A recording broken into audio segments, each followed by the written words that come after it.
And hello, movie lovers, and welcome to the show. For tonight's podcast episode, I have my good friend Charlie with me, and I have my brother from Schmoes of the North from Canada. Say hello to everybody. Your brother from another country, my man. Hey, everyone, how you Exactly. doing? It's nice I'm to doing be good. on a regular topic discussion episode. And if those who are familiar with me, I've changed PCs and camera, and my friend's playing, and it's showing back at me. So hey, at least it fits. Right, it fits your vibe from what's up there, so it's actually perfect. Pretty So, much hockey all the time. exactly, hockey 24/7 up in Canada. It's good to have you on and everything. It's good to be in front of everybody in good company with friends. Thank you again, Charlie, for joining us and everything too. Doing this. So, with that being said, our topic for tonight is movie franchises that overstayed their welcome. And basically, we're just going to talk about, when is enough when it comes down to certain movie franchises. For example, the Pirates of the Caribbean, Transformers, Fast and the Furious. We're going to get into all that and plus many more franchises that just gets on everybody else's nerves. Now, here's a little small disclaimer. If you don't like Batman, if you think that Batman is actually a lot like where people just getting fatigued of Batman and you're not, that's okay because of the fact it's subjective. And because movies are subjective, we can actually disagree with certain things and we can agree on certain things. And I don't want to have it to where it's all one-sided or anything like that based on our thoughts. So with that being said, let's go ahead and get into it. So basically for me, when I'm thinking of movie franchises and stuff like that, first off the bat is the Transformers franchise. Now, here's the thing. I like the Bumblebee spinoff movie and everything else, even though that's away from the actual Transformers itself. But whenever you look at it as a whole, it feels like a 2.5 hour spinning camera angles, a Super Bowl commercial and everything, but very, very little plot or anything like that. That's just my own opinion. But I also like the very first Transformers movie, which I thought was really good whenever it was coming out of the gate. Then you get into the other ones and it's just not that great or anything like that. But what about you guys? As far as the Transformers, when you look at franchises, which ones are you guys actually fatigued about stuff? Well, I'm not fatigued with any franchise in the sense that, yeah, you can have bad movies, but for me, franchises really open up the door to multiple potentials. Like you say yourself, Transformers. First one was pretty good. The other ones were like, which one is which again? And then you got Bumblebee. Mm-hmm. It was not a financial success, but it advanced in an angle that was not Michael Bay's view, and it was actually pretty good. Mm-hmm. So the potential is limitless in any franchise because it's a world. It's not just about one thing and one thing alone. And if it doesn't work that time, it will never work. Franchises can be rethought and redone in a way that always brings a new angle. Look at the Joker. We've seen Joker multiple times, and yet Joaquin Phoenix is the Joker is unique on its own. You wouldn't have that if the franchise fatigue is to a level that it's not makeable anymore. You can always do Elseworlds. You can always do reboots. You can always do something to bring the excitement. And like it or not, in the day and age we live in, franchises will be here for a long time. So there's something for every generation. So yes, there's certain franchises are getting a bit tiresome in the current angle, like Fast and Furious. But Fast and Furious did something of its own. Like the first 2-3 movies is not a spy extravaganza, it's street racing, but they reinvented themselves, right? And they can still reinvent themselves in the future to keep the franchise going. So I don't think it's going anywhere, to be honest. What about you, Charlie? Going to Transformers, the first one was great because I didn't expect that one to be good. For the second and third one, I enjoyed them for what they were. I enjoyed them for the action sequences, and that's what the whole point of it is. The fourth one, I thought it was funny because it was just funny. It was my sister and my dad. We all went to see it, and this Mark Wahlberg this bashing the boyfriend. I want to keep my mouth fresh when I'm making out with your daughter, and him just chucking it like the no dating zone. I thought that was hysterical. I like Mark Wahlberg. I thought for what it was, the fourth one was entertaining. For what it was, the only bummer is there was no Linkin Park song at the end of that one. because that's when after the first three there, and then because that's how you knew it was Transformers movies. Linkin Park plays the song at the end of it. The fourth one was Imagine Dragons. That was okay, but you kind of missed the Linkin Park.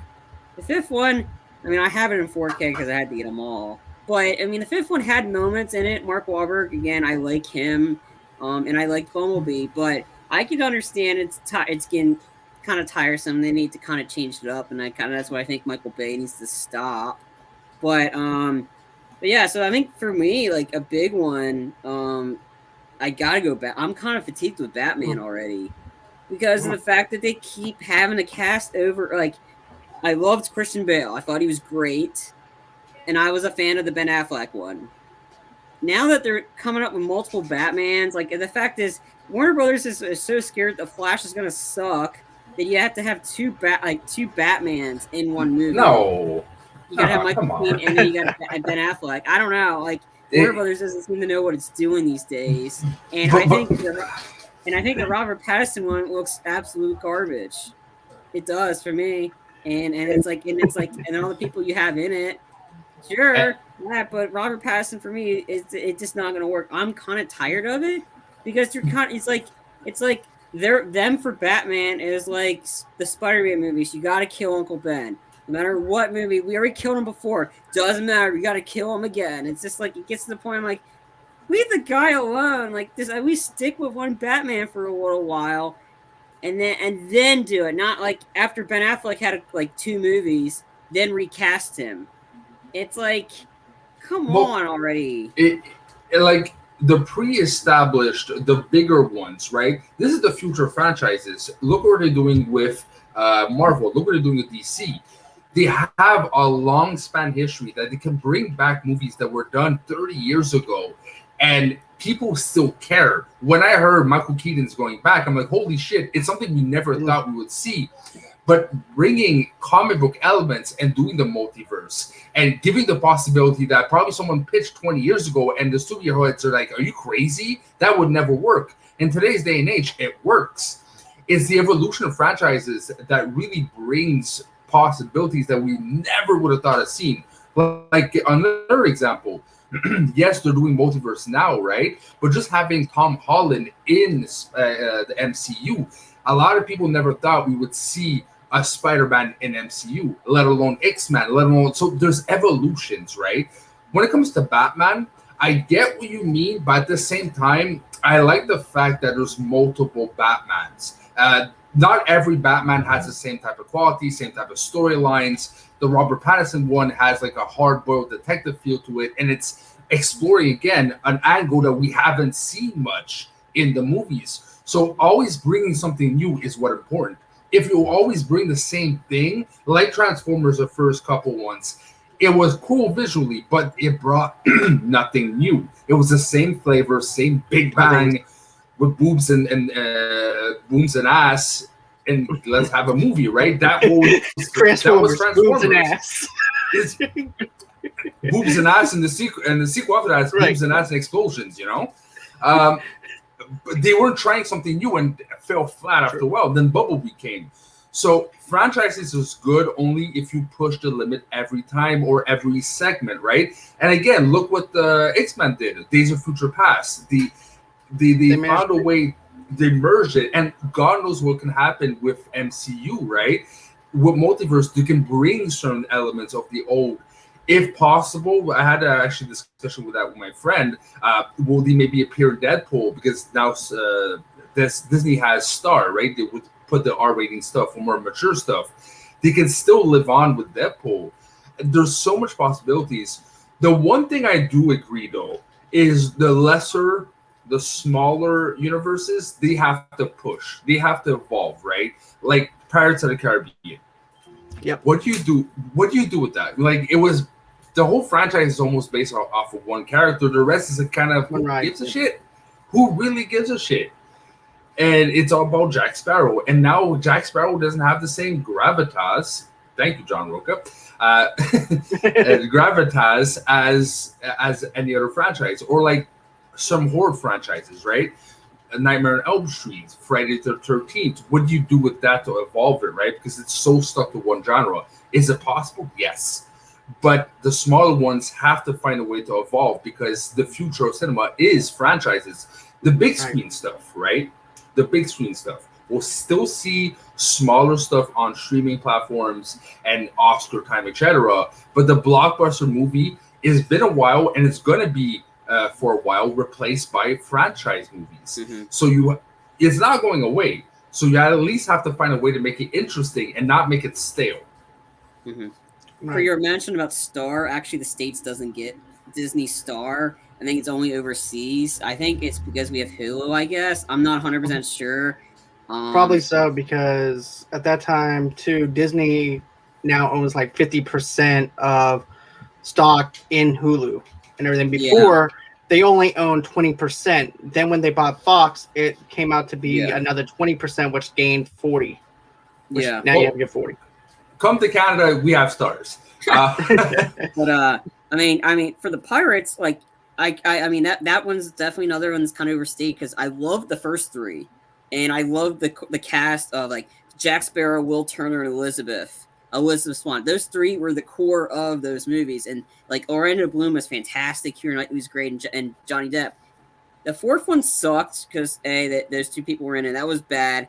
But I think they kind of righted it a little bit with the fifth one when they brought in Will Turner's son, and then they brought Barbossa's daughter, and then they brought all the characters back. And then at the end of it, with the post-credit scene of bringing Davy Jones back, that was kind of cool.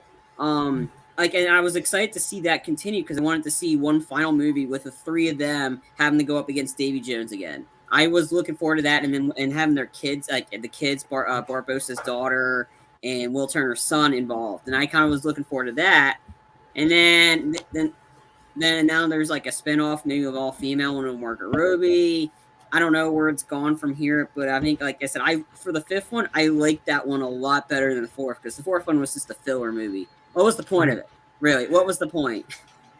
And you see, with the fifth movie for Pirates of the Caribbean, and I have to say this, I like the first two Pirates of the Caribbean films, and the other two not so much. Then the fifth one comes out. They kind of did what Fast and the Furious did with Vin Diesel with Tokyo Drift by putting in the characters that you know and love. So they decided to do kind of like a soft reboot, but not actually a reboot, just a retelling of certain characters and where they're at that certain point. Kind of like what Vin Diesel did at the very end whenever you see him drift in Tokyo Drift. But I'm actually kind of, if they would actually say, hey, look, we're doing another Pirates of the Caribbean movie, and I'm going to be honest with you. At this point and everything, I would be excited. But now, if they would actually say, hey, look, we're doing another one with the same cast, the same people, I'll be like, no, thanks. I jumped off the boat after the fourth one. I'm good. I don't need to see anymore. You didn't like the third one, John? No. World's End? That was pretty cool. No. But and here's the thing. That's the thing. Take the Pirates of the Caribbean, but make it an angle of a horror movie. Make it do something new with it. Inject some life, because sometimes switching up the cast, they say, "Oh, all female cast." Yeah, look at Ghostbusters when he did all female cast. I personally liked the movie, but it was not well received, right?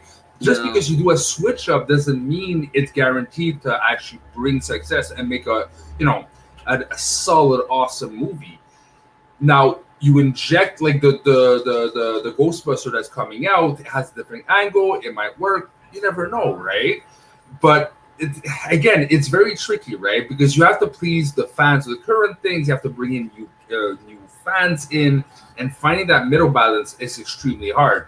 Very few do it, but those who do really, really have a longevity. Look at Fast and Furious. Again, going back to that. I'm not a fan of it, but those who love it fucking love it, because it went from just a street racing thing to something like over the top, almost an odd to like bad 80s movie with awesome graphics, right? And it's striving that. So those who are able to adapt and find the middle ground and find something that you can really sell and evolve at the same time, those ones are going to survive. I'm one of them. I'm a huge fan of the Fast and Furious franchise. I hated the first three because the street racing stuff was kind of boring. I didn't care for that. Once the fourth one happened, they gave Vin Diesel the power for it, and then The fifth one just skyrocketed. Like when you bring in The Rock, like you bring in other characters, you bring in these people, bring in Jason Statham, Charlize Theron. It's kind of it's working for what it is. It's making money, and I mean, yeah, it's ridiculous, but at this point, I'm like, there's 2 more movies left in this one, and then The Rock's not going to be in these next 2, but he will be in a spinoff with the Hobbs and Shaw.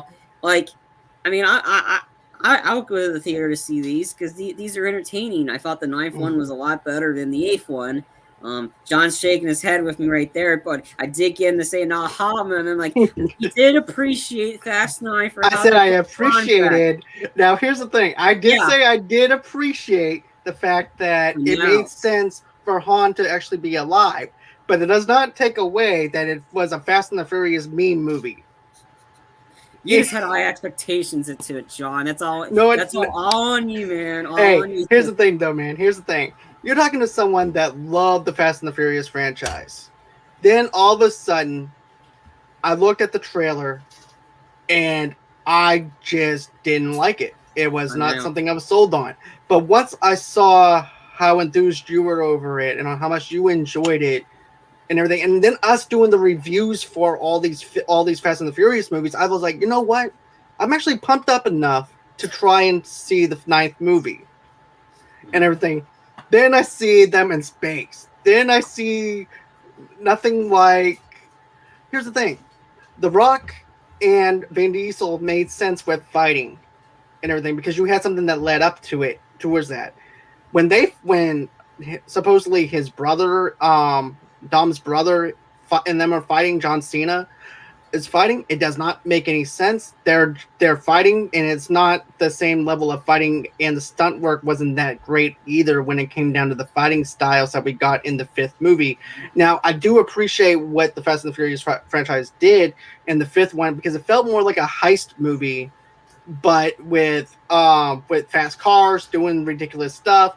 And I was okay with it because I can turn my brain off for 2.5 hours, shove some popcorn in my face, and enjoy it for what it is. With this 9th movie, I was like, you know what? I'm out. Because especially whenever I don't know if Frenchie's going to be interested in seeing this 9th movie or not.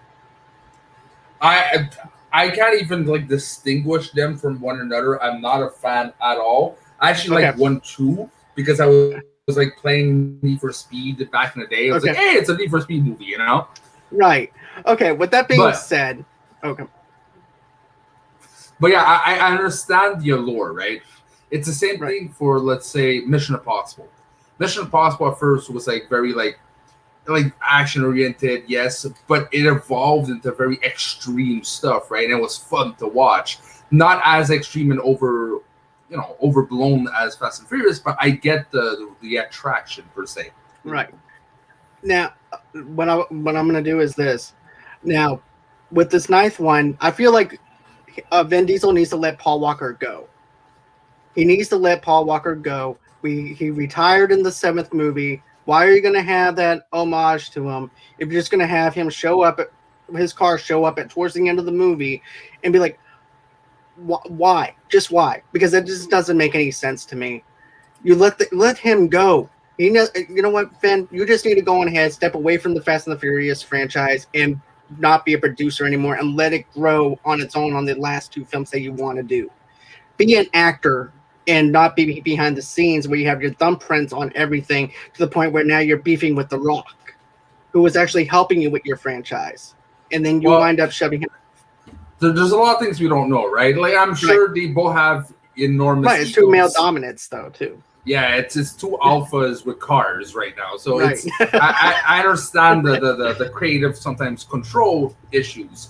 Another franchise, I think, for the better or for worse, because there's some really good movies in it and there's some really bad movies, especially in the recent years, would be for me James Bond. James Bond has been older than most of us alive combined together, right? It's been there for a long time and still finds a way to always attract. Going from very, very corny Moonraker type of James Bond to having a Casino Royale, right?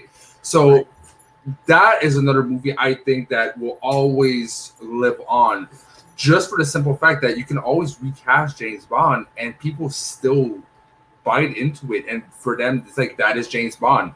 Same thing for. It's the same concept. Like it's not a movie, but Doctor Who. The whole concept of changing the Doctor is to make sure that it always lives on, right? So again, franchises, if they find a way to make it interesting, because the current James Bond brought something that we haven't seen in a James Bond: vulnerability, humanism, but a type of badass that is unique to Daniel Craig himself. I find, right, that no other actor brought to James Bond, and then you recast him to bring out another element we haven't seen, and so on. And that, for me, is the base of art making, the base of filmmaking, is to always bring an angle to something we've seen multiple times. I mean, the quality in the Bond movies have improved as the years progress. Like, sure, like you said, there's each person's got a bad movie. Like, I didn't care for the Sean Connery movie, so all of his weren't great, but that was just me. But like each one, there's always a bad one with each person. And there's a lot of good ones. Like Pierce Brosnan has 2 good ones, and he's got 2 bad ones. So far, Daniel Craig's only got 1 bad one for me, and that's Quantum of Solace. But this current gen of the Bond movies, you've got movies where you can get villains that are fantastic. Like Skyfall has out of all the Bond movies, probably has the best villain in Silva. Javier Bardem is absolutely. I mean, his opening monologue is. Like, we don't get this often, and that's why I have really high hopes for Rami Malek, and I think he's going to be a great villain in No Time to Die. And for a movie that, like, and the No Time to Die has got a lot on it, because it needs to make $900 million to make a profit, because of how many delays the movie's got, and, like, overseas and stuff. Like, I'm hoping it does well, because I want this one to be, like, the going out party for Daniel Craig. And I want this to be... Right. I want this to actually be Hugh Jackman's Daniel Craig's Wolverine, basically. Yeah. Where he's going out on a high note and everything, just like Hugh Jackman did with Wolverine. I'm not confident. I'll sadly have to say I'm not confident, because if the Suicide Squad did very poorly and that was amazingly received, and personally, I gave it like an 8 stars on 10, right? I absolutely love the movie. Same here. But it bombed. And it's a question of, bombed is a big word, but at the same time, for what it would have got back in the day, the pre-COVID, and now in cinemas, I'm not sure of what happened, like streaming, early access shit, but just as a cinematic event, and for me, James Bond is a cinematic event, right? The other upside is, sorry, go ahead, Frenchie. No, but I was pretty much done. So go. Okay, I was gonna say the upside for Bond compared to Suicide Squad, Bond isn't same day streaming in theaters. That was what happened with the Suicide Squad. It was free for HBO Max, so it was same day in theaters and streaming. Bond does not have that. I'll be right back. Give me a good second, okay? No problem. Sorry, but no, you're good. He was actually saying that you made your point on that part.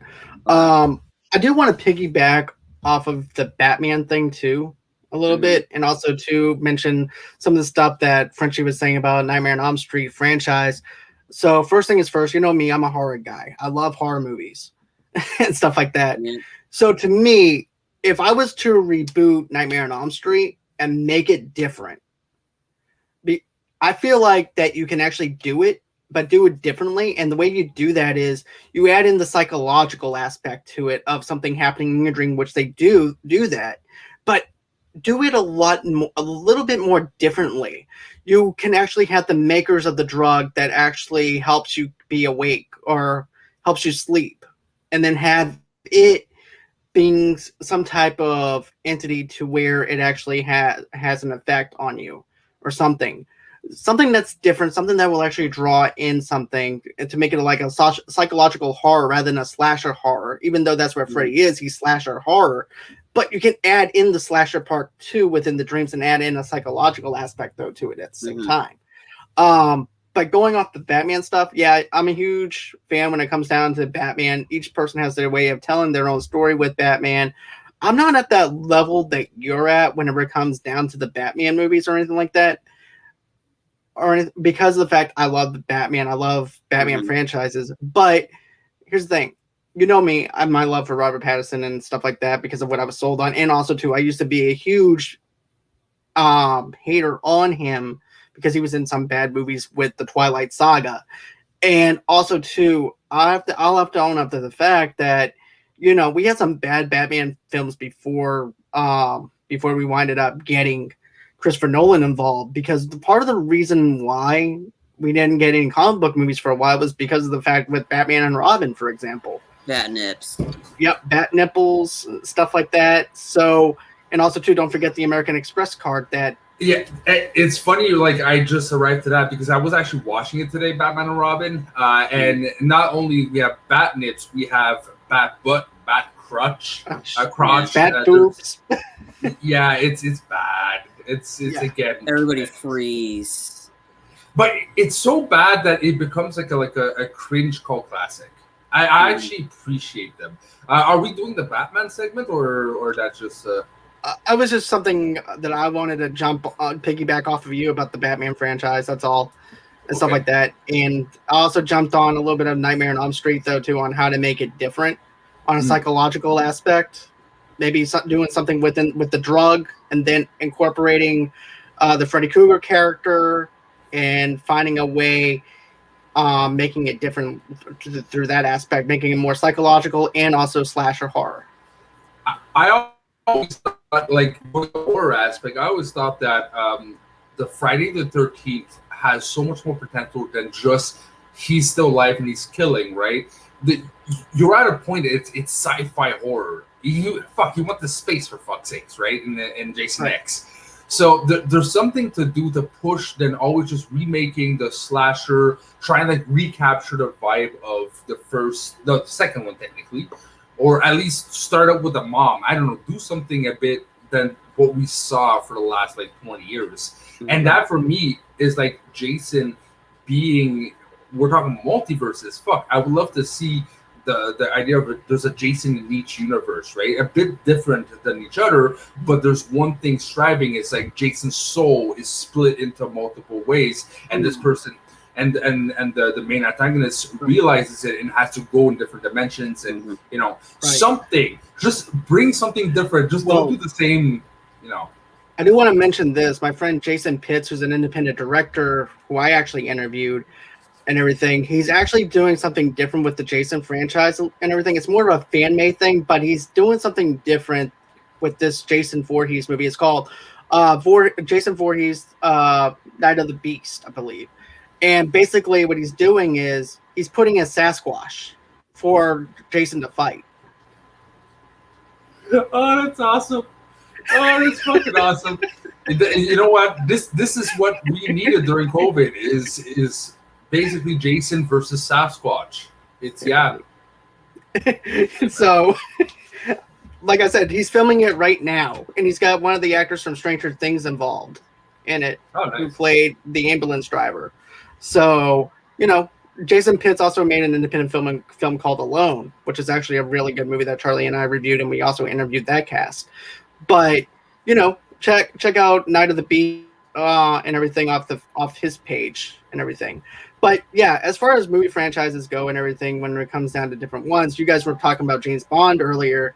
I know that Charlie wanted to make some points with James Bond and stuff like that, so I'll let Charlie take the floor on that. I mean, I already did. I think, I already mentioned about like the good villains and stuff like that. And I also mentioned that it has the advantage of not being same day on streaming and in theaters, because I think that's what really affected Suicide Squad. And look at Free Guy. Free Guy was only in theaters, and it's held strong. It's got fantastic reviews, and it's a great video game movie. I mean, I it's my favorite movie of the year is Free Guy, and but I was bummed about Suicide Squad and how it didn't do as hot.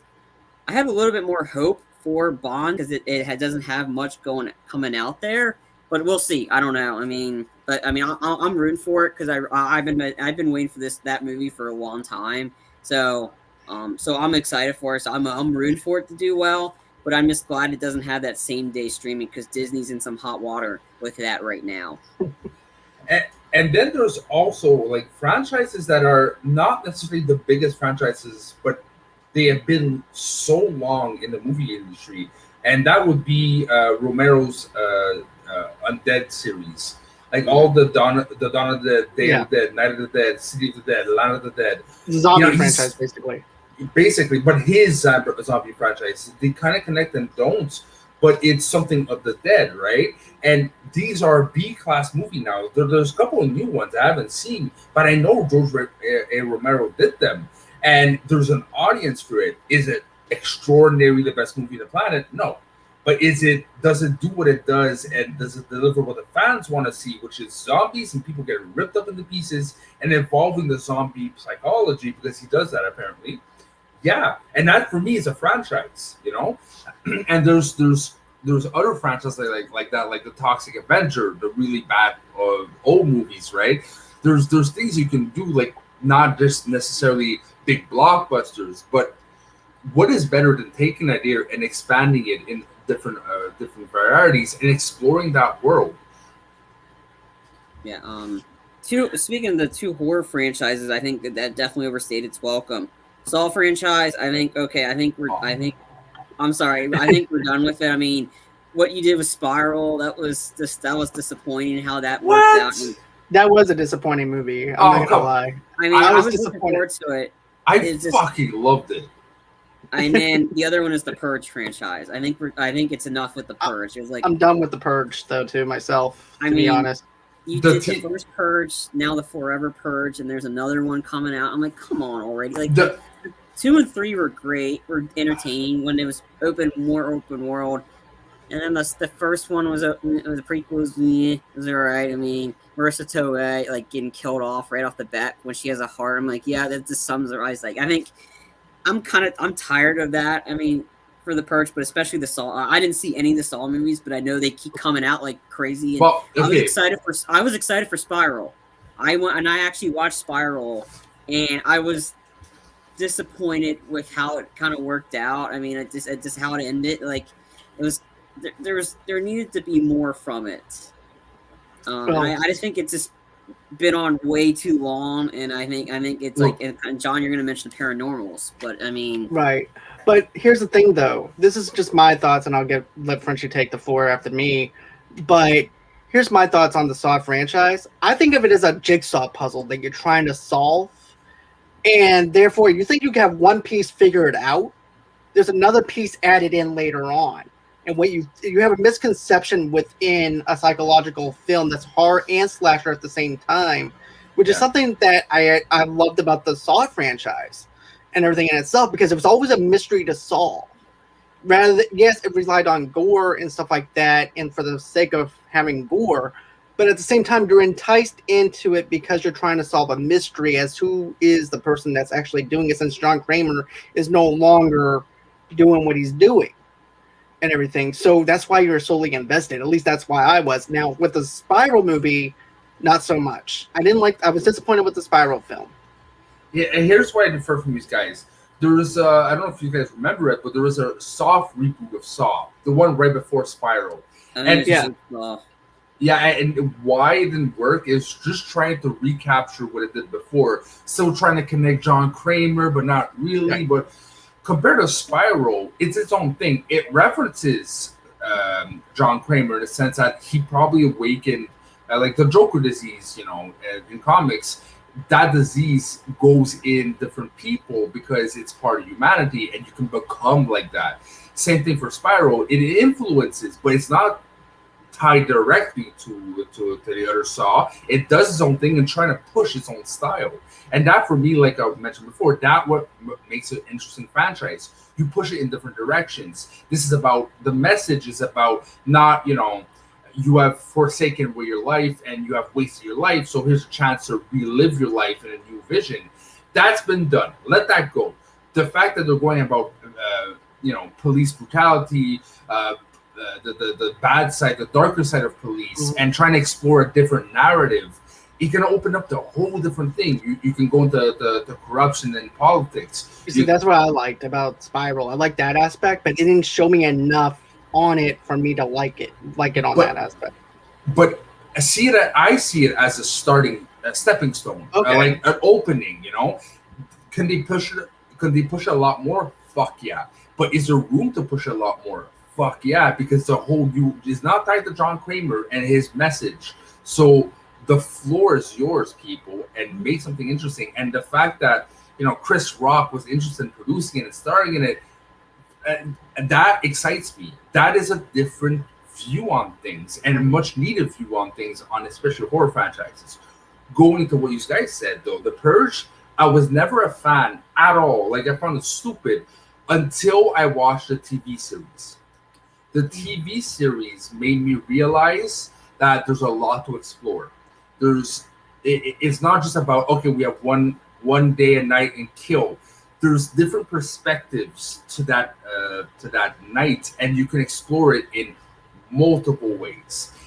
Does it become redundant if it's always done the same way? Yes, but there's different chapters. It's its own world, right? And like Charlie, you wouldn't react or have the same motivations if you go on a purge night than I would, or you, John, right? If we would participate in it, we would have 3 different angles, 3 different narratives going into it, and that what for me makes it interesting, right? So I'm actually more in love with the Purge now than I used to be before, because I didn't understand the concept. Now I do.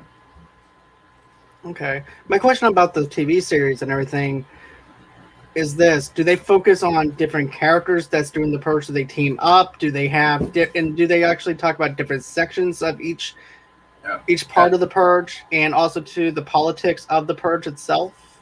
But which is interesting. I'm guessing you haven't seen it, John. I haven't seen the TV series. That's why I'm asking. And the first season is puzzling all the puzzle pieces, right? You see multiple characters, and you kind of understand their motivation, but you don't fully understand it until the last episode. Everything comes together one thing. And the second, this is where it impressed me. I was like, okay, that was pretty good, season 1, but we're probably going to get the same goddamn thing in season 2. No. Season 2, the first episode is the Purge. And then, like, for a good chunk of the season, is what happens after the Purge. The consequences on that person calling what is illegal, what's legal anymore, because it passed the second after the Purge minute, and all the consequences. Yeah. But all the consequences of the political side of the Purge, and then the last 2 episodes you go back to the Purge, so you see the in between that you've never seen in the movies. You always see the night of, and that's it. But it never gets explored the ramifications of the Purge, the PTSD the actual Purge employees live through, seeing that someone get beat up, and it's okay with them. Is it actually though? They accept it, but things resurface after a while. So I absolutely love the psychology they can bring to the Purge, and that's what the TV series done for me. Okay, I'm gonna have to check it out. You got me sold on possibly checking out the Purge TV series now. It's worth. I would have never watched it, but I had a friend that was obsessed with it, so I was like, and then after episode 3, I was like, this is actually pretty good, and then I just got into it, which is hard for me to do. Let's see here. For me, I'm gonna have to go with the Paranormal Activity franchise itself, because I feel like, here's the thing. I remember going into the theater and falling asleep inside the movie theater. The usher had to wake me up because I was and everything. He goes, "Sir, it's time to leave." I said, "What are you talking about? I just got here." He goes, "Sir, the movie's over." So once it came on DVD, I gave it another shot. I felt like I was doing home security, watching these characters and trying to watch a paranormal event take place. And I was just bored out of my mind. And then I was like, you know what? I'm going to try and do a second one. Then I did the second one. I'm like, nah, I can't do this. I was fatigued after the second one. Even then, even with the Mark ones, I went into the Mark ones and everything, and I didn't like that movie. So, and then they just keep on making them, and I'm like, I don't have any interest. Every single time whenever I see this, I'm like, again, I said, I'm tired of found footage movies. I don't really like found footage films. That's just me and my take on it. I just don't find them that interesting. Shaky cam and everything else. If I need to watch that, I can watch my grandfather take videos of the floor back when I was little and get more commentary from that than watching Paranormal Activity. So that's just my take on Paranormal Activity. Well, my ex was actually one of my exes was actually very very obsessed with Paranormal Activity. At first, I didn't get it, but the more I watched it, the more I understood there's really interesting interwoven things. Right? If you're a fan, you kind of see the timeline. Especially, I think it was Mark one's. It's about two brothers, like Hispanic brothers, right? And things happen because they get cursed, but it loops back to the first one. So the storyline overthrough is actually pretty interesting. But is there moments in the movie you're like, okay, this again? Yes, because it's very limited, right? And to show an example of a movie that tried to get out of that and it fucking didn't work at all was Rec, REC. It's a Spanish movie, not the Right, I American remember version. But the Rec 1 and Rec 2 was found footage. It even went to a demon angle. And I found the found footage aspect for that movie especially really worked because it was really in your face, really frantic, in a building type of thing, and very claustrophobic. And I found it was really, really interestingly done. Then they tried with Rec 3 to push it. You know, it starts as found footage and at one point becomes a normal movie. And I went like, no, this is no. It pulled me off completely, right? So it's a very tricky thing. Is it something we see often these days? No, because it's past. Will we see though a movie that will make it interesting again? Yes, because it's a genre now, and that genre is you can get played like one. I would not be surprised one day we will see a found footage superhero movie that might work because given the context, you take a genre, you take an inspiration, and you evolve the franchise with that like that one shot that was a found footage movie. Didn't they try doing that with Chronicle? Yeah. No, but I mean established like MCU, DC, Teenage Oh, Mutant. okay. Okay, giving it into the lenses, like if you see Superman, giving it into the lens of the camera rather than right. I would go with like a Punisher. Punisher would make Okay. sense. It's like the FBI going through the found footage and you see until you actually see him or something like that. But there's an angle you could take with one of the characters, make a one-shot movie out of it, like they did with Joker, like they do with certain things, you know, and bring an angle. But will the found footage style live on? No, because it's a genre, and genres change and evolve at the time. Right. What about you, Charlie? What else do you have that you feel like that you're getting fatigued of? I think a lot of people are getting fatigued with the Terminator franchise. Yeah, I'm with you on that one. They I have mean, to do something. Yeah. I mean, they got to do something new. Like I like that they tried with Dark Fate. They tried to do it what they did with the Halloween movies, like the true sequel to Terminator 2. Like I loved the first three. I thought the first three were entertaining. Salvation had its moments. I enjoyed that. And then when Genesis happened, that movie was just absolute dog shit. Like Jai Courtney, sorry dude, stick to DC because you suck as Kyle Reese. John Clark, Jason Clark, dude, you sucked as John Connor. Like seriously, turning John Connor evil. What in mind does that work? Oh, and sorry, Daenerys, stay out as Sarah Connor because you suck as it. Because she was Amelia Clark was terrible as Sarah Connor. Your counterpart in Game of Thrones, Lena Headey, was a fantastic and a much better version of Sarah Connor than you were in a TV series called The Sarah Connor Chronicles, which was a highly underrated show. And Fox did the show dirty by ending the show on a cliffhanger. Yeah. So, and it is just like that. But Dark Fate changed it when he brought Linda Hamilton back, and he took some chances with it. And did it all of them work out? No. But it was nice seeing Linda Hamilton be a badass again, and I thought it was an entertaining movie. And do I want more? At this point, no. Until you change it up. But I mean, here's the problem, though. Oh, that's why too that it becomes repetitiveness, and that's why too we get fatigued because it's the same story, same lines, and stuff like that. And here's the thing: I like the first two Terminator movies. Third one, not really. Then of course, you and I had this conversation not too long ago, Charlie, before we did this. But there was if you actually watch the director's cut for T2, where he actually takes the device that actually controls his brain and everything, he takes that out in order for him not to kill anymore and everything. So therefore, when you get into this last movie, he's just a normal. He picks the whitest person that you can actually think for a white person's name, which is Carl.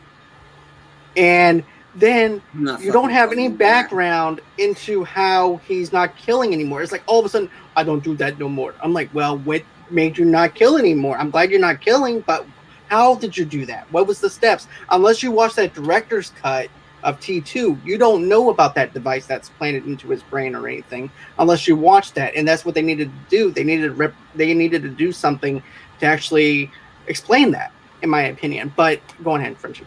But here's the thing with Terminator. Sadly, they tried to advance it, right, in multiple ways. But they're damned if they do, or they're damned if they don't. They tried going back to the back of past. They tried to advance the story a bit, but stay in the same timeline. They tried going to the future, and having a story set on the future and not do the same repetition, and it still didn't work.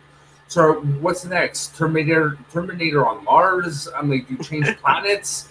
It's a franchise that needs to be left alone and really left Give alone. it some breathing room. Yeah, because yes, they try to recycle the story, but they tried at least something every time. It's not just always the same thing, but even that didn't work. So at one point, you've done what you different directors. That was the problem. Like you had James Cameron did the first two.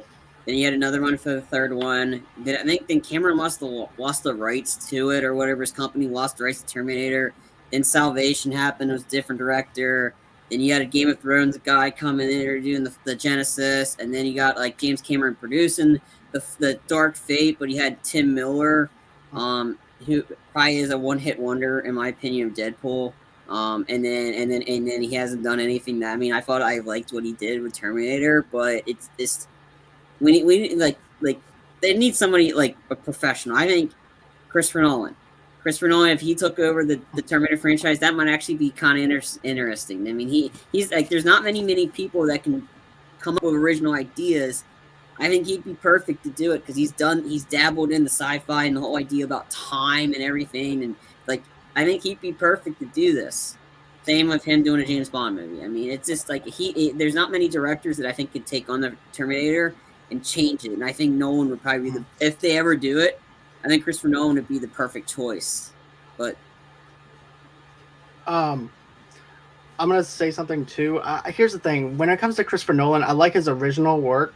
I like whenever he does his original stuff because to me, yeah, he did 3 Batman movies, but then you saw the tiredness of Christopher Nolan doing 3 of them to the point where it's like, yeah, the first 2 were good, but then you have the 3rd Batman movie, which is not the strongest Batman film in that trilogy, and he's just wore down to the point where he's fatigued himself, and he doesn't have anybody else to share that pressure of directing a certain movie like the Russo brothers do, where they can actually share the stress off of each other and stuff like that and things like that. I feel like if he did a Terminator movie, I feel like it would be in that kind of way where it's going to be like, okay, I'm having to reboot another franchise again.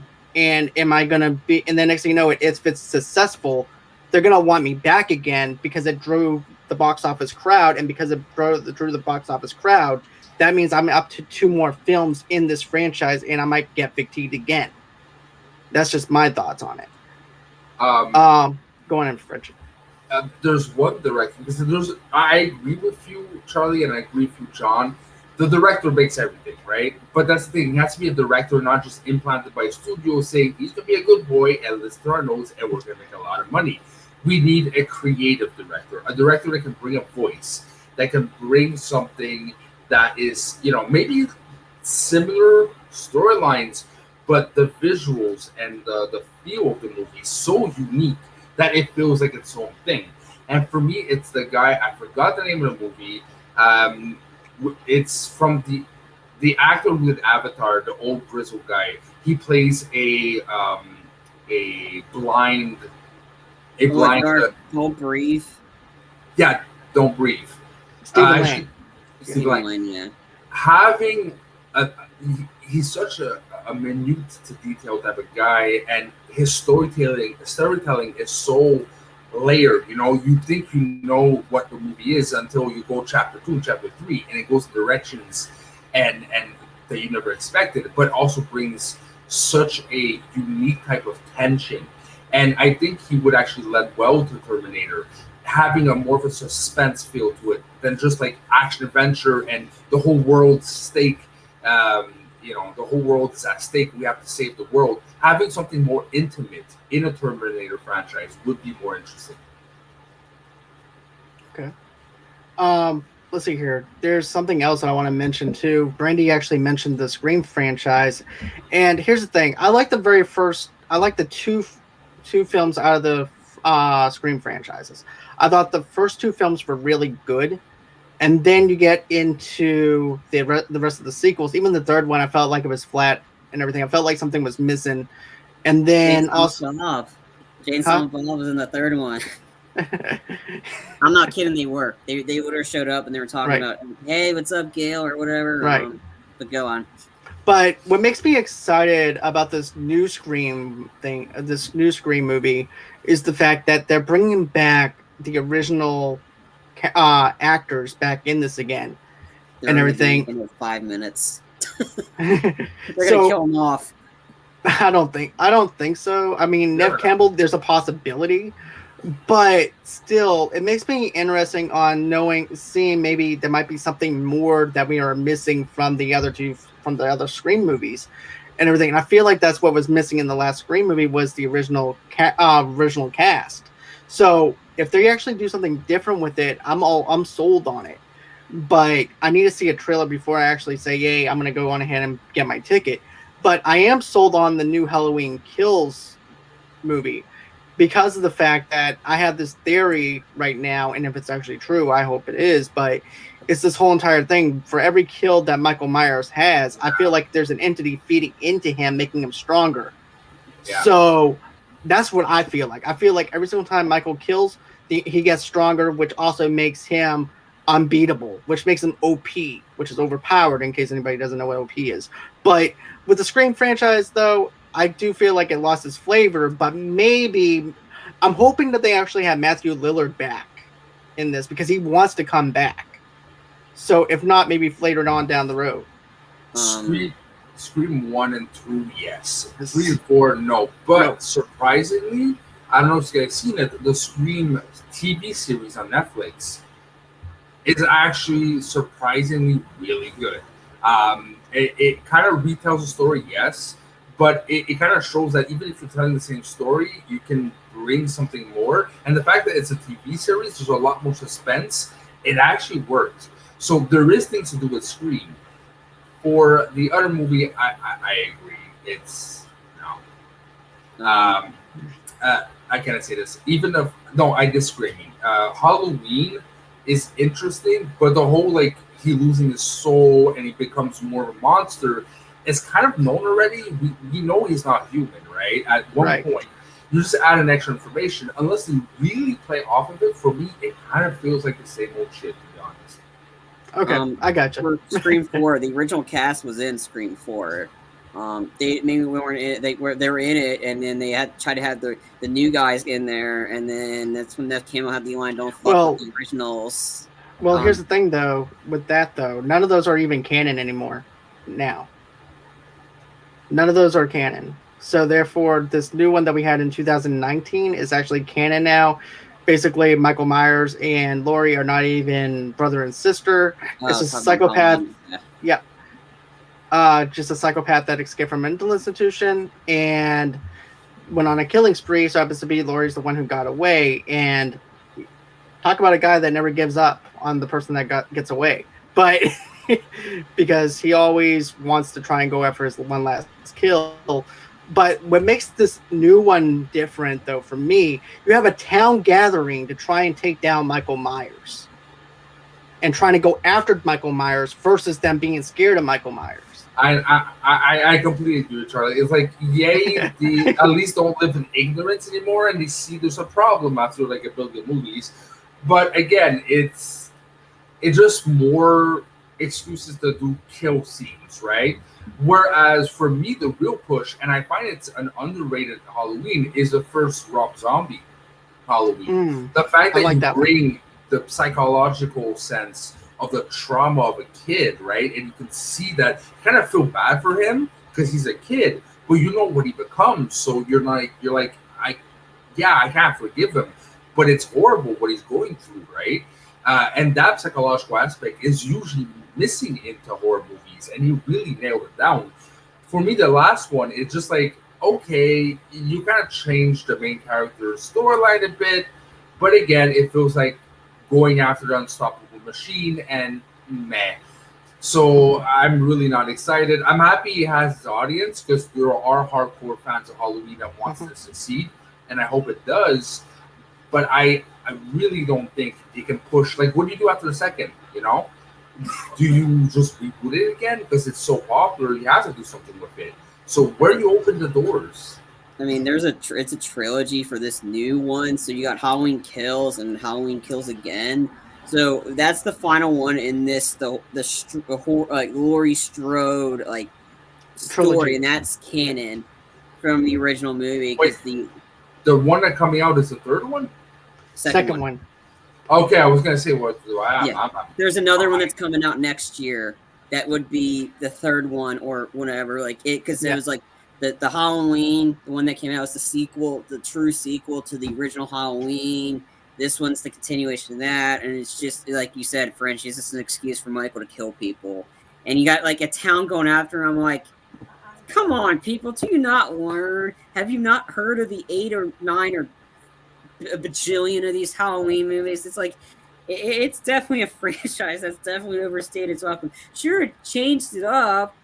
What's this Michael Myers killing people? It's not like nothing anything new. Just Laurie becoming a gun nut, becoming a Karen. Especially horror movies, it's hard to do because look at the last Chucky. Going away from the whole voodoo thing and doing like a bad AI.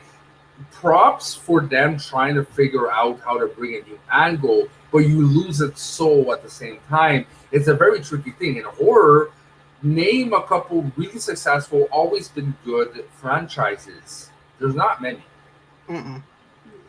And you know, the whole shared universe thing or a franchise, it's hard. Is it doable? Yes, but horror seems to be rebooted every 5-20 years. It's rarely a continuation. Except, and even then it was poorly done. Hats off to Shyamalan connecting his movies together when it came to The Split and Unbreakable. Yes, and Unbreakable. Yeah. In a fashion no one expected or no one even wanted, and then wanted after seeing that Bruce Willis scene in the diner, right? So hats off to him. He found a way to at least bridge it over time. That's the thing. He didn't do let's do 3 Halloween movies year after year and expand on this universe that kind of feels the same every fucking movie. There's ways to do it, but it's a long game of horror. And most like Conjuring and Insidious, they don't get that. They just want to pump up, have the scares, and that's it. But it feels empty after a while, personally. All right. So, is there anything else that you guys want to dabble in, or anything like that, as far as other franchises or anything like that? Well, no, I'm good. Okay. I have a question for you guys. Is there a movie that should have had its own franchise and never really got the opportunity that is a miss? To be honest with you, there is one, and that's what's that? It's John. It's movie that field and everything. Is John Carter. John Carter should have had a franchise. Okay. That movie is super underrated, and not only is it super underrated, it's also underappreciated, though, too, for what it is. For me, it's Dread. That should have continued and evolved and see not just having Judge Dredd, right, but having other aspects of that world and brought it a Netflix show. I don't know, but I remember a while back that they wanted to do a Netflix show. Remember that? How we got different news reports and stuff like that, and then all of a sudden they just killed it. I'm like, really? This could have been so much more to it on the bone for us to eat, and then they don't give it to us. Yeah, and another one is I actually liked a lot the last RoboCop movie, and I really thought, okay, I actually found it a lot more human, a lot more. I like psychology in my things, and for me, the lead actor, the guy who's in Suicide Squad, actually did a fucking good job. He brought a RoboCop that didn't feel like the one before, but didn't feel out of place, and that's hard to do with iconic characters. So especially in the 80s, 80s usually are like you can't touch them. If you usually touch them, they're bullshit. And I actually found he did good. I hated the reboot. I thought that was terrible. I think the only highlight was Sam Jackson dropping mother effer, but it was bleed out because he's like the news reporter and that. And it just didn't have the feel. Because right after I watched the reboot, I was like, you know what? I'm watching the original, and it's an X-rated glory. Because if anybody doesn't know, the original RoboCop was rated X for violence because it had the blood quips. That one is just like the iconic villain Clarence Boddicker. Like it's just like just give me my fucking phone call, or like bitches leave, or do you mind if you like fit me in? Like the iconic Clarence Boddicker lines. Right. And of course, yeah, that one, but a franchise I kind of want The Losers.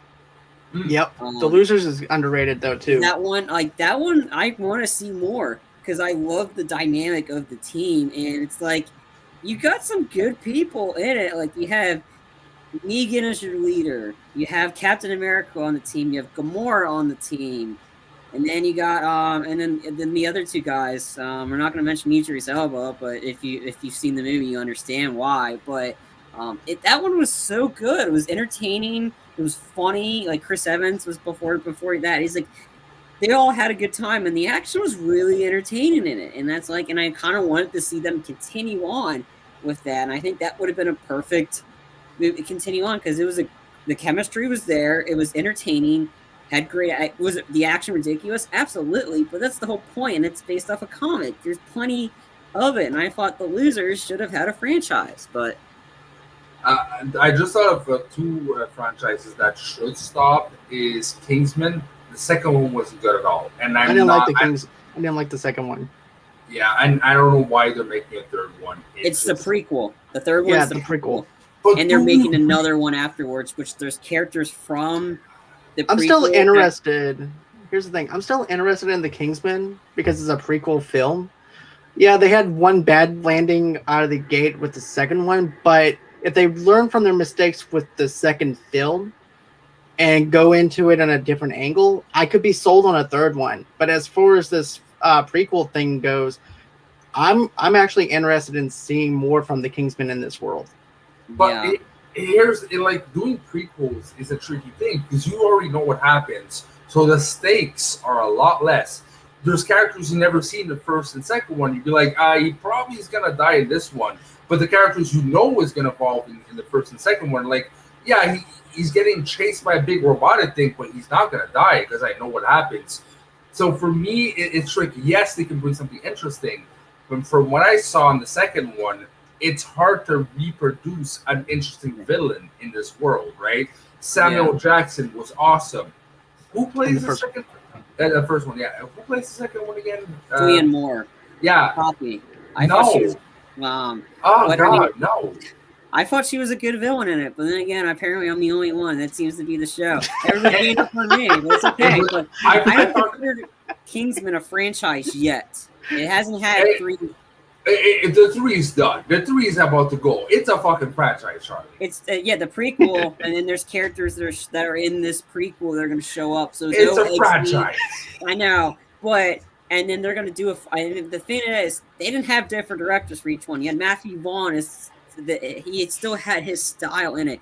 Was the second one as great as the first one? No. But for what the second one did, there was moments in it that you could take out of it that were entertaining. Like, I thought Taron Egerton was fantastic in it because he is Eggsy, and I thought it was great. And it was, and I loved Mark Strong as Merlin, and then them bringing up moments like fucking spectacular. And I said, and then the third one, like the third in the Eggsy movie, that's what a lot of people can think. There is no third movie. That one that's coming out is not the third movie. It's a third movie in the universe The franchise. I said universe, not franchise. Franchise. In the universe Franchise. of It's the a Kingsman, franchise. but it's not the continuation of Eggsy and Harry. That one will come after this one because Taron Egerton is wondering like, why is he not in it? And everybody's freaking out like everybody. Okay. This is a prequel movie, and it looks cool. Here's Charlie, another example of franchise I cannot stand anymore. And they did the prequels and everything. It's still a franchise, so it's gonna block your argument. That's Underworld. They went left, right, and it got tiresome. There's a prequel in the universe part of the franchise, yes, because you know why? It's part of the world. Oh. So Kingsman is a franchise. Do not start with me, Charlie. Okay, I will fight you on this. Put you on that one. I don't care your camera. I'll whoop your ass. You see, this is what happens whenever he wins 2 matches in a row. I know, right? You created Come on, this John, monster. you had that. You had it all and you blew it. Like, just remember that one game, you had a lead and you blew it like the Falcons. I mean, We're not talking about me. We're talking about you. No, I'm just defending myself. I ain't going down with a fight. That's just me. But no, like, sure, I'll agree. Like, the 5th Underworld movie wasn't great, and the 3rd movie wasn't great. But the first 2 were awesome. I saw the 2nd one in the theaters, and I thought the 4th one was entertaining. I thought the 5th one sucked when they killed off Michael. You killed him off. So anybody hasn't seen Underworld 5, spoiler alert.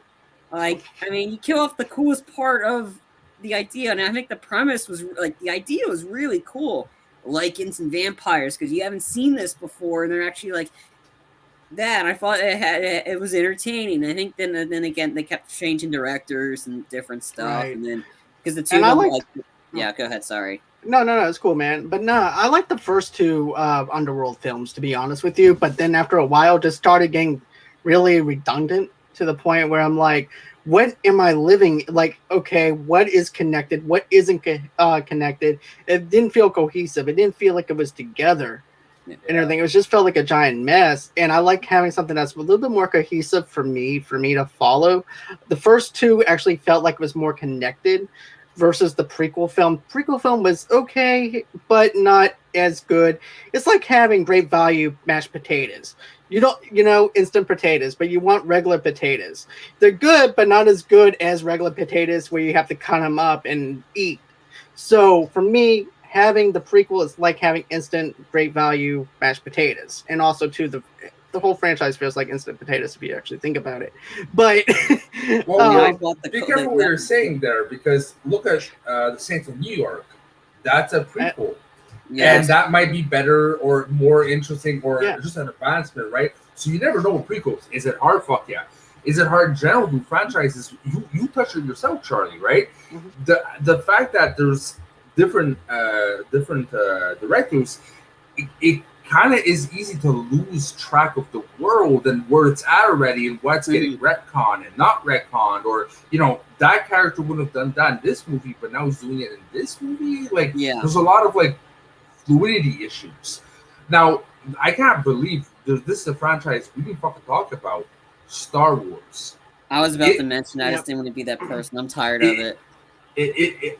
I think the direction they're going right now really makes sense. TV. Yeah, TV.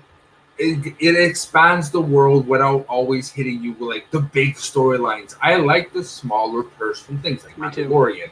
It makes sense. Do you always have to do about the struggle about the Jedi and the Sith, Dark Force? No. The whole world is much bigger than that and very interesting, and they're already set in with all the aliens and galaxies and it is doable. But for the movies itself, connect to the main storyline, I hope it's done. I hope they bring something new eventually. Me too. And be if the Sith Jedi, that storyline, you can still continue it. But you can see the last movies, although I do enjoy some parts and some of them, they were made to make money. They weren't made to advance the storyline. Pretty much. And which is surprising from the studio. They gave us MCU, right? Yeah. But they didn't get the memo. No, like, I mean, it just, they wanted to, like, I think because they got so much backlash on the prequels. Like, I mean, the second, like, all the prequels were not great. And you had, like, cringeworthy moments, like, Anakin's complaining about sand, and you have like, I mean, that's a cringeworthy line, Right. but if you have Tommy Wiseau saying it's hilarious, like sand, it's so close to my hand, like sand, like you have that, and then you have Anakin killing kids.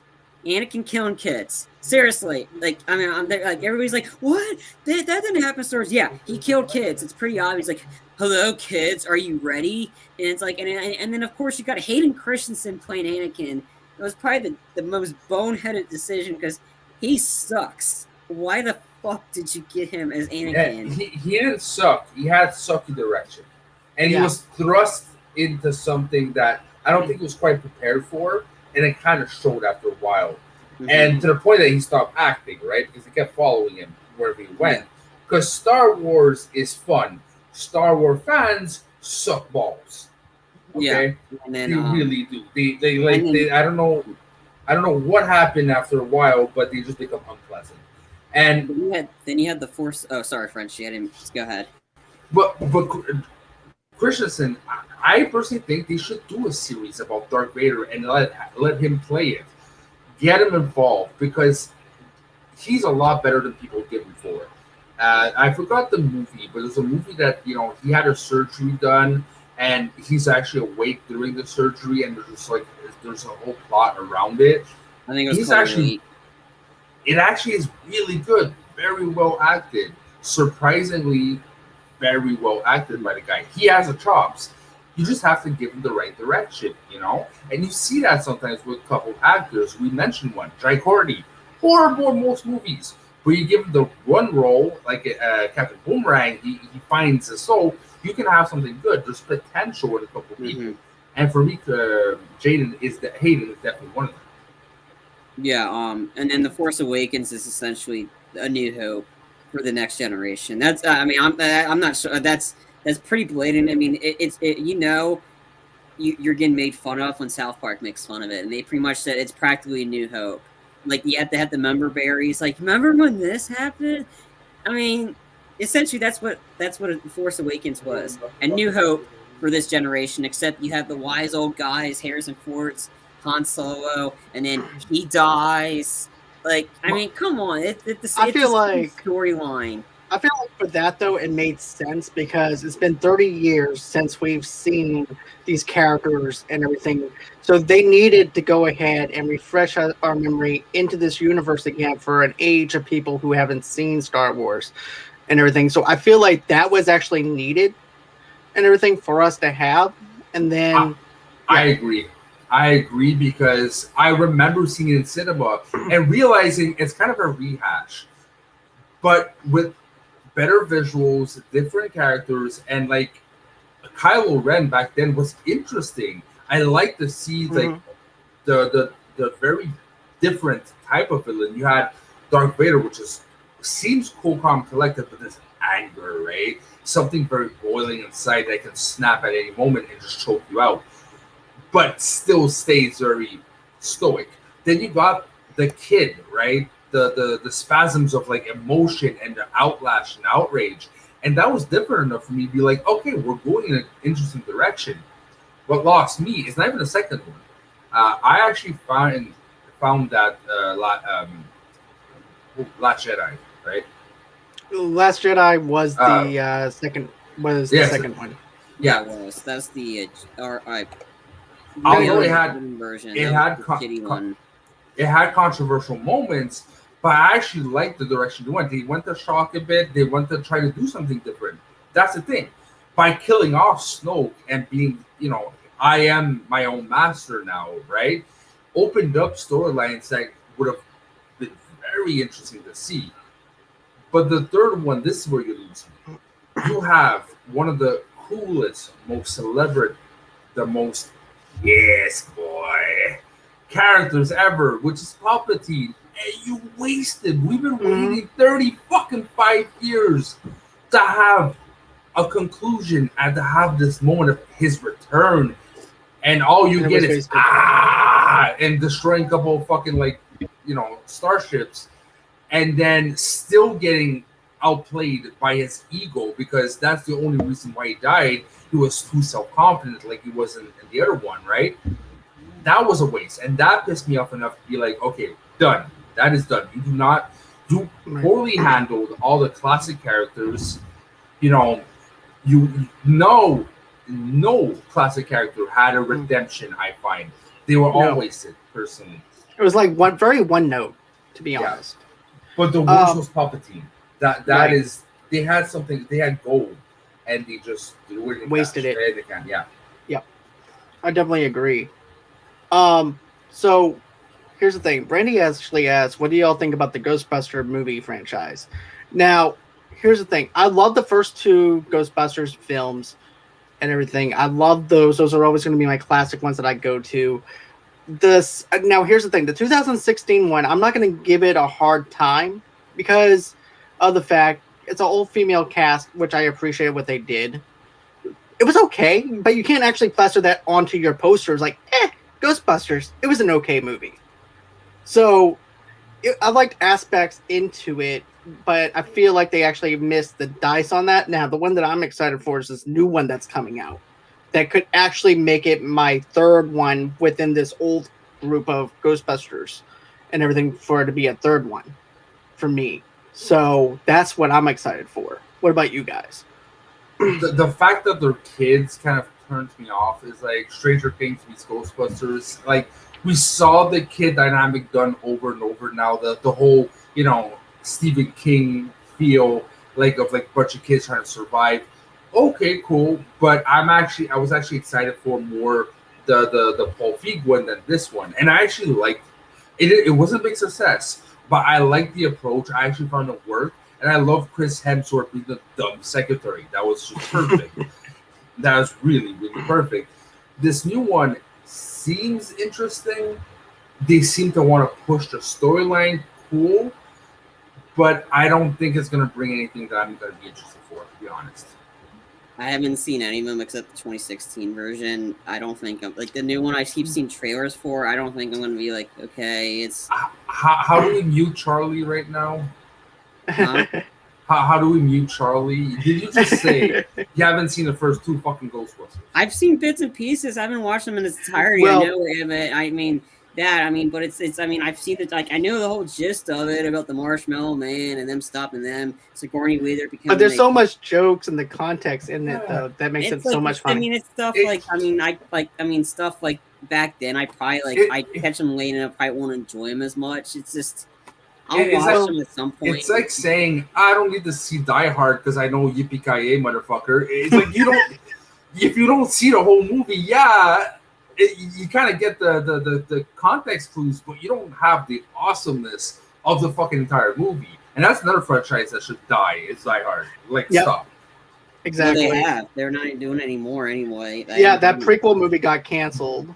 Yeah. Bruce Willis will need money eventually, so you never know. He's doing direct-to-video stuff, and it's bad. I'm going to turn into Christian Harloff for a minute, where he actually points out having at the Nakatomi Plaza for the anniversary, and have it sit in that way with the anniversary, and then something goes awry to where he has to once again survive and everything. So if they use that aspect that Christian Harloff has and everything, I think that it could work. But not have Bruce Willis play Bruce Willis. Bruce Willis needs to be 100% dedicated into playing John McClane. And that's the problem with the other movies. It did not feel like a John McClane performance, right? It just felt like he was there for paycheck. Mm-hmm. So yeah, that's what if your main character, you can't. I don't know why, but in my mind, you can't really replace John McClane. He's not a James Bond, right? James Bond, you can bring aspects, and different angles. For me, John McClane is that one-dimensional, awesome action hero, but that's about it. Where like the fourth one was the best. Like it was a great one. That was the one with the hackers, and him taking on them, and him. I thought that was a great one. Yeah, it was PG-13, but I enjoyed that one. The fifth one sucked. I mean, there's no denying that. I had a physical reaction when you said the fourth one was good. I like the third one. I like the first three. 2, but 1 and 3 for me.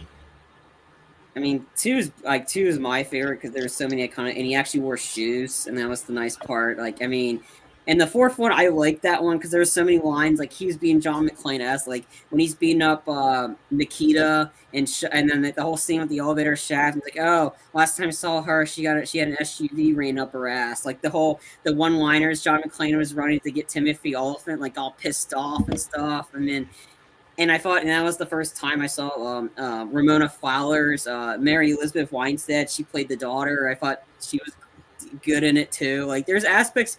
The fourth one was entertaining. Like you got like saying like you just crashed a car into a helicopter. Yeah, I ran out of bullets. Like I mean, it's just that was just a lot of like iconic John McClane moments. Sure, it should have been R. Absolutely, it would have been. But I still got the same effect as in a PG-13 movie. Like, and it was a hardcore PG-13. And the fifth one sucked. I mean, I'm not denying that. Fifth one sucked. I like the first four for what they were. I thought they were all four. Like if they just ended with all four movies, yeah, that'd been fine. It would have been a perfect franchise or trilogy. Okay. So, is there anything else that you wanted to mention or anything like that, or? No, I'm good. I think we're good. We actually talked like half an hour more than. Hey, it's fine. I like this though, to be honest. I mean, this is why I picked this topic and everything. I thought it was very interesting for us to just go in there, dissect certain things and everything, and just have a good time with it. So, with that being said, Frenchie, where can everybody follow you at and all that other good stuff that you do at Schmoes of the North? Yes, sir. So, as you say yourself, you can find me at Schmoes of the North. We have a lot of shows. I'm not just on it. We got Let's Talk About Star Wars. We got the Media Sweaty, Let's Get Sweaty. Top 5. We got the Schmoedown related shows, which is Schmoedown 9 Canada. So there's a lot of content. We almost have a post a day, so go check it out. Also, do not miss out. Saturday, speaking of Schmoedown on the JCast Network, where I produce a show, I'm sometimes on it, trying to get Jay Wade mad, or at least like break a vein on his head or something. It's always fun to argue with him. Do not miss it out. We are on 2:30 to 4 p.m. Eastern Time. We usually have Schmoedown guests and games and a lot of like co-hosts, special co-hosts. So do not miss a thing. Okay. With that being said, guys, that's going to be it for our show for tonight. I just want to thank Frenchie for coming on here, taking the time out of your night. It's been a long time, brother. I'm glad that you're actually was able to come on, talk for an hour and 30 minutes close to it. But I do appreciate you doing that. I can breathe and do other things at work now, so that's great, man. That helps. that definitely does. So with that being said, guys, go on ahead and do this first. There's a little bell on the right-hand side of the screen that I want you guys to smash, and here comes the Pride belt. Okay. Well, so anyways, thank me for being on the show too. Thank you for being on the show. Yeah, after I told you. See, Charlie, the more you win on my games, the less John's going to take care of you, because your head is going to be so inflated. You won't see your head anymore. You'll just see your forehead. Blame John for that one, because this would have been like this. Like he would have won the first game, but he felt like he lost. He had a chance. He had it all, and he blew it. What can I say? Well, I'm going to be coming after that belt, though. By the way, don't worry. This belt's not. I'm not sending this belt. This is for my fantasy football league. Okay. Yeah, so, anyways. Anyways, guys, like I said before, go on ahead, go over to the right-hand corner of this channel, smash that bell button on there, because if you don't do that, you're not going to know if we have any shows or anything like that coming up or anything like that. So when we go live, you get a notification, hey, look, they have something new. We have neighbors watching trailers that we're still doing. They're reacting to trailers. So guess what? Smash that bell. I want that bell to break. Smash that. Also, smash it and everything, and you get notifications for our live shows and everything else that we do here at Movie Lovers Unite. Also, and everything, you guys can go on ahead, get an audio-only episode of this show and many things that we do wherever you guys get your podcast from. But what I want you guys to do is go over to Good Pods right now. Right now, we're ranked number 3, so we need you to go on ahead, give us a 5-star review back over there to bump us back up to number 1 again. And also, guys, Tamara and I decided to partner up with St. Jude's Children's Hospital, so we're doing a charity event for Sensies. So go ahead, get yourself a Sensi and everything. All the proceeds go over to St. Jude's Hospital.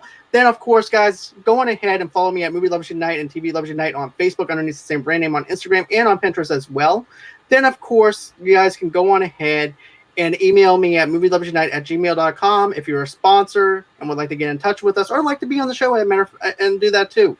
Go on ahead, email me at movieloversunite@gmail.com. And of course, you guys can go on ahead, follow me at Movie Lovers Unit on Twitter. And that's everywhere that you guys can go in and follow me at. Always until next time, guys. It's been fun. It's been real. I can't wait to do this again. Thank you again, Charlie. Thank you again, Frenchie, for being on the show. And yes, I did thank you, Charlie, properly. So I tried to tell you. And have a good night. I can't wait for next French